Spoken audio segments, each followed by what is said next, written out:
Hey, what's going on, guys? My name is Zach, but you guys can call me Hazardous. Thank you guys so much for tuning back into my channel, and welcome back to another Call of Duty Black Ops 3 video. Here on the channel today, we're going to be talking about how you guys cannot get free COD points, but these guys can.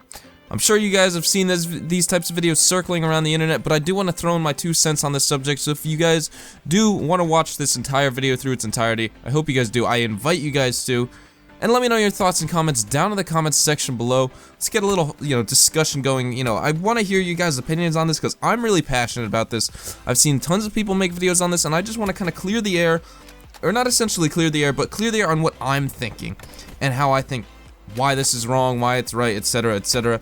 So if you guys do go on to enjoy this video, please drop a like and let's move on with what we're trying to talk about here. So videos are, coming up on YouTube all the time now of people talking about how YouTubers are getting paid by Activision or getting free COD points by Activision, and that's true. Ali A, T Martin, and those guys, I can guarantee you, are getting paid by Activision to say nice things about the game because their channels are so huge. It's advertising for Activision. It's advertising for Call of Duty. I would be doing, if I was the CEO of Activision, I was like, we need to market our games better, I would go right to the top channels on YouTube because they're the ones who are going to be influencing their fans and trying to get their games out there. Because every single year, T Martin, Ali, they all say the game feels great when they go out to LA and play it and etc, etc. But, then they always have their complaints throughout the year. They truly do not feel the way they feel when they post those tweets because in some way Activision's putting money in their pocket or doing something, paying them or incentivizing them in some way, and they're saying, look, Ali A, look, T Martin, you guys need to make a video promoting our next game, making it sound great, hype it up for your fans, because then they'll buy it and we'll make more money. And they're like, okay, well, I want something out of this. And Activision's like, okay, and then they work out a deal. That happens with everything. That happens with endorsements and sports and all that stuff. LeBron James just got the, LeBron James, Kobe Bryant, whatever the fuck, I don't even know. I don't even watch basketball, but they got set up with like $100 million deal to promote like Gatorade or some shit, or just like something like that, some sports athletic company, and they'll make royalties or whatever, every time someone buys something they get a percentage or something like that. So they're gonna be making tons of money for the rest of their life just for them to promote a company's product after they've retired from basketball. So that's one way that Activision is doing this. Now the other issue is that people are saying that Activision is giving YouTubers free COD points, and this is bad. Because it's promoting the, buying supply drops and all that stuff. I don't think it's bad at all. The issue that I have with any of this stuff, either it's YouTubers promoting this or the free COD points or anything, I think that's a fantastic way to make money on Activision's part. And I think it's a fantastic way for YouTubers to bring content to their fans. But what I don't think is good is that every YouTuber is trying to hide this, that they're trying to hide that Activision is giving them free COD points. Now, finally, people are starting to say, hey, Activision is giving me free COD points. In fucking June of 2016. It wasn't like, you didn't hear this back in February, but I can guarantee you they were getting free COD points in February. There is no way, you would type in supply drop openings, even for Advanced Warfare. People will be like, oh yeah, I just casually bought $1,000 worth of COD worth of supply drops in Advanced Warfare. No, Activision gifted you all of those supply drops. They did not, you did not buy them. No one with 50,000 subscribers casually buys $1,000 worth of COD points. Anyway, the issue that I have with this is that YouTubers are trying to hide this. They're trying to hide that Activision is giving them free COD points. They're trying to hide that Activision is telling them to say something good about the game so that they can influence the people watching the video. I would have no issue with this if they were like, hey, look, we have a Scuff sponsorship. You can use my referral code for Scuff. A sponsorship and a referral code are different if you guys don't know. A referral code is, say, if I had one, I would be like, use code HAZARD for 10% off whatever product.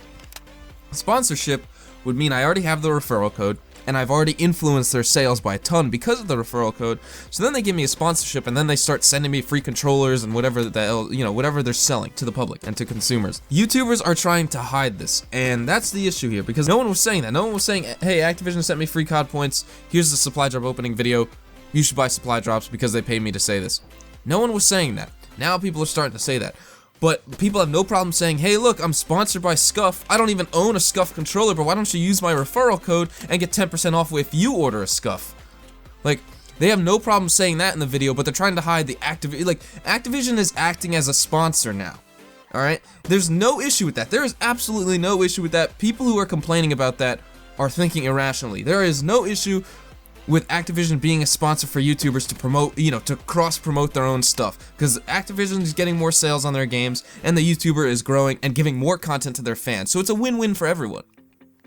And when the consumers buy the game, they get a quality game. At least I'd hope so. So everyone's winning.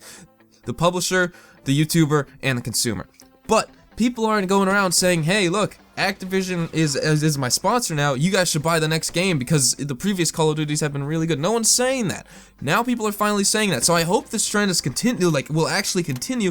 And, the hate is going to die down. People roasting these YouTubers, all that stuff is going to die down.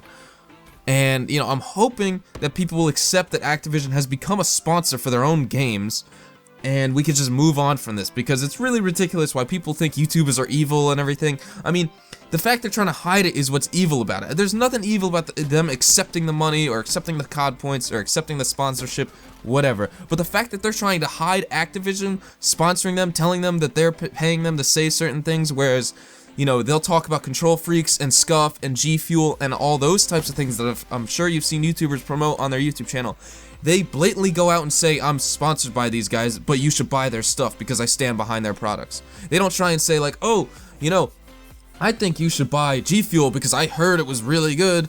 Oh, look, I just bought 1,000 tubs of G Fuel to give away. That guy didn't buy 1,000 tubs of G Fuel. G Fuel sent them those tubs to give away. You know what I mean? So that's basically what's going on here. Let me know your thoughts and comments down in the comments section below. I'm still trying to figure out my mic quality because I just upgraded to Windows 10, and honestly, I don't like it. I'm probably not going to revert back, though, because my computer is being a little bit less buggy with some issues with the webcam and everything, so I don't need to use a second computer to render out my face cam.